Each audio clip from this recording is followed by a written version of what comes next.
ESPN analyst Stephen A. Smith is apologizing for his, quote, insensitive remarks about MLB All-Star Shohei Ohtani. Smith's apology follows controversial comments he made on his show First Take. He said Ohtani's emergence as an All-Star wasn't good for the game of baseball. I don't think it helps that the number one face is a dude that needs an interpreter so you can understand what the hell. The Japanese pitcher currently leads the league in home runs. His success on the mound and in the batter's box has caused him to surge in popularity. Ohtani is the first player to ever be selected to both hit and pitch in the same All-Star game. Smith then doubled down on Twitter, saying Ohtani would be a better spokesperson for the league if he learned to speak English. If you are a sport trying to ingratiate yourself with the American public the way Major League Baseball is, because of the problems that you've been having to deal with in terms of improving the attractiveness of the sport, it helps that if you spoke the English language. It doesn't mean anything more than that. Baseball.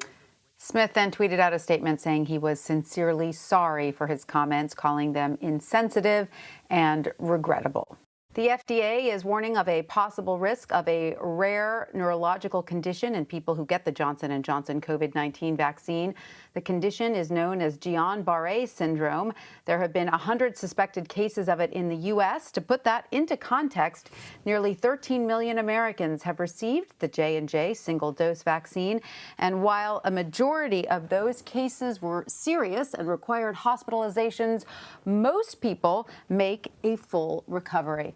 I want to bring in Dr. Brittany Lamonda now to explain exactly what this syndrome is and what you need to know. She is a senior neuropsychiatrist at Lenox Hill Hospital in New York City. Thank you so much for joining us. Explain, if you will, first off, what this syndrome is exactly.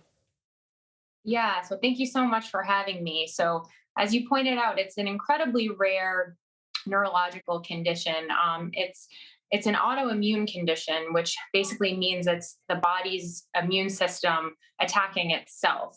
It typically precedes an infection in the body, so either a virus or bacterial infection, but it can sometimes occur in the context of something else foreign in the body, such as a vaccine or transplant. But usually there's an event that triggers the body's response in this case. Who is most at risk and what signs should people be watching out for? Yeah, so it typically presents first as leg weakness. So that might be a first sign people can look out for. It doesn't necessarily affect one group more than another. However, it does tend to present slightly more in men, and there is an increased risk with age. So the older we get, the more likely we are to present with this. But otherwise, it really can sort of affect individuals at random. Now I can. And Johnson & Johnson said in a statement that the chance of having this occur is very low, and we strongly support raising awareness of the signs and symptoms of rare events. So what do you say to patients who are concerned about getting or who have already gotten this particular shot?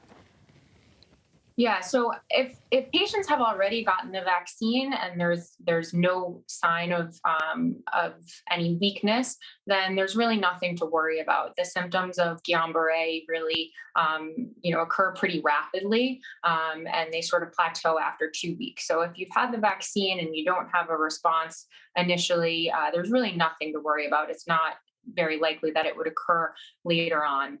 I would advise patients it is incredibly rare, and the benefit of getting the vaccine is obviously very high. As we know, the COVID virus can be quite deadly.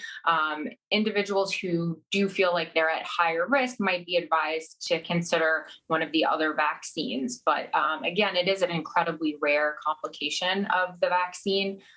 So it's not something that people should be overly concerned about. However, there are other options out there. Dr. Brittany Lamonda, thank you so much for joining us. Thank you.